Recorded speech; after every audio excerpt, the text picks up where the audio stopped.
جو ہے وہ بزدل ہو جاتا ہے، تباہم پرستی کا شکار ہو جاتا ہے، اور وہ خوف زدہ ہو جاتا ہے، اور یہ چیزیں جو ہے وہ اس کی ناکامی کا سبب بنتی ہیں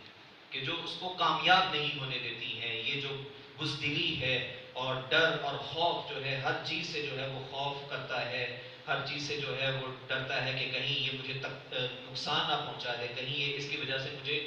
تکلیف نہ پہنچے، میں آزمائش میں نہ مبتلا ہو جاؤں. تو یہ تباہم پرستی جو ہے یہ انسان کو بزدلی کی طرف لے جاتی ہے، جو انسان کی ناکامی کا سبب بنتی ہے. تو آقا کریم علیہ السلام نے جو ہمیں طریقہ بتلایا کہ اگر ہم نے کسی چیز کے بارے میں دیکھنا ہو کہ یہ سفر ہمارے لیے ٹھیک ہے یا نہیں ہے، یہ کام ہمارے لیے بہتر ہے یا نہیں ہے،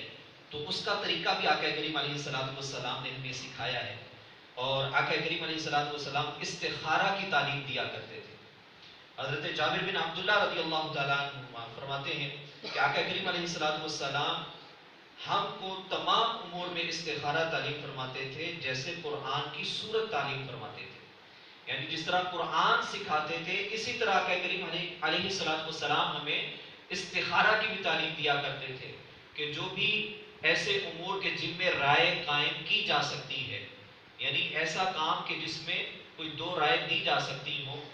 ایسے کام کے بارے میں استخارہ کر لینا چاہیے. لیکن ایسا کام کہ جس میں کوئی رائے کی جو ہے گنجائش ہی نہ ہو، یعنی شریعت کا واضح حکم جو ہے اس کے بارے میں آ چکا ہو، جیسے نماز ہے، اگر کوئی شخص اس کے بارے میں استخارہ کرنا شروع کر دے کہ میں نماز پڑھوں یا نہ پڑھوں، تو یہ بالکل ناجائز ہے، کیونکہ نماز کا صریح حکم اللہ تعالیٰ نے دے دیا ہے. کوئی شخص مالدار ہے تو وہ کہے کہ میں زکوٰۃ دوں یا نہ دوں، اس کے بارے میں استخارہ کرنا شروع کر دے، تو اس کے بارے میں اللہ کا واضح حکم موجود ہے کہ زکوٰۃ اس نے ادا کرنی ہے.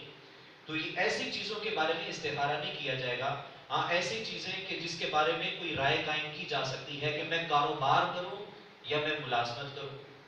میں یہ سفر جو ہے یہ کروں یا نہ کروں، کس دن کروں، اور اسی طرح جو ہے شادی جو ہے فلاں جگہ پر کی جائے یا نہ کی جائے. تو اس طرح کی کاموں میں جو ہے وہ رائے جو ہے معلوم کرنے کے لیے اللہ تبارک و تعالیٰ سے مشورہ کیا جا سکتا ہے. تو اس کے لیے استخارہ کا آقا کریم علیہ السلام نے ہمیں حکم دیا ہے کہ استخارہ کیا جائے، اللہ تبارک و تعالیٰ سے مشورہ کیا جائے. جیسے کہ ارشاد فرمایا کہ جو استخارہ کرے وہ نقصان میں نہیں رہے گا، جو مشاورت سے کام کرے وہ پشیمان نہ ہوگا، اور جس نے میانہ روی اختیار کی وہ محتاج نہ ہوگا. تو استخارہ کرنے کا آقا کریم علیہ السلام نے حکم دیا ہے. تو اس کے لیے جو ہے جو بہترین طریقہ جو احادیث میں بیان کیا گیا ہے وہ یہ ہے کہ 2 رکعت نوافل جو ہے نفل ادا کیے جائیں، اور اس کے بعد دعائے استخارہ یہ مل جاتی ہے ہمیں کتابوں میں، وہ دعائے استخارہ پڑھی جائے، اور اس کے بعد جو ہے باوضو ہو کر قبلہ رو ہو کر سو جائے تو اللہ تبارک و تعالیٰ کی طرف سے کوئی نہ کوئی اشارہ مل جاتا ہے. اور یہ بھی روایت میں موجود ہے کہ آقا کریم علیہ السلام نے 7 دن تک استخارہ کرنے کا حکم دیا ہے. اور اس کے بعد جو ہے بعض نے علامہ شامی علیہ رحمہ نے رد المختار میں یہ لکھا ہے کہ اگر سبزی یا سفیدی دیکھے تو یہ بہتری کی طرف اشارہ ہے،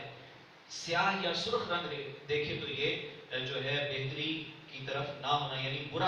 برائی کی طرف یہ اشارہ ہے. تو یہ اشارہ مل جائے تو یہ ہے. اگر نہ بھی ملے تو جو شخص جو ہے 7 دن اس نے استخارہ کیا تو اللہ تبارک و تعالیٰ خود اس کے دل میں وہ رائے قائم کر دے گا،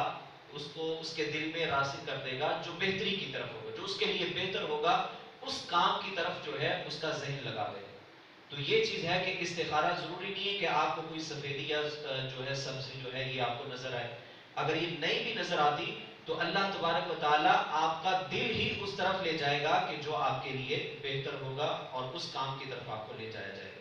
تو یہ ہے کہ آقا کریم علیہ السلام نے ہمیں اچھا اور برا کوئی کام اس طرح ہم نے کوئی رائے لینی ہو تو اس کے لیے استخارہ کا حکم دیا ہے، اور بجائے اس کے کہ نجومیوں کے پاس جائیں اور ان کے پاس جا کر اپنے ہاتھ دکھائیں تو اس کا سختی کے ساتھ جو ہے منع کیا گیا ہے. جیسے آقا کریم علیہ السلام نے ارشاد فرمایا کہ جو کسی نجومی یا کاہن کے پاس گیا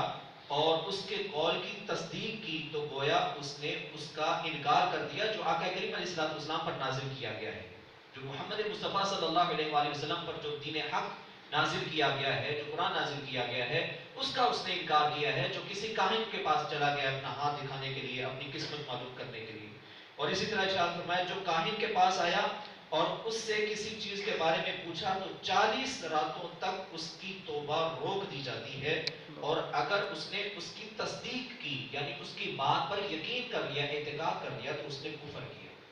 تو اس لیے ان چیزوں سے جو ہے ہمیں بچنا ہوگا، جو اللہ اس کے رسول نے ہمیں طریقہ بتایا ہے اسی پر چلنے کی اللہ تبارک و تعالی ہمیں توفیق عطا فرمائے۔ وآخر دعوانا ان الحمد للہ رب العالمین۔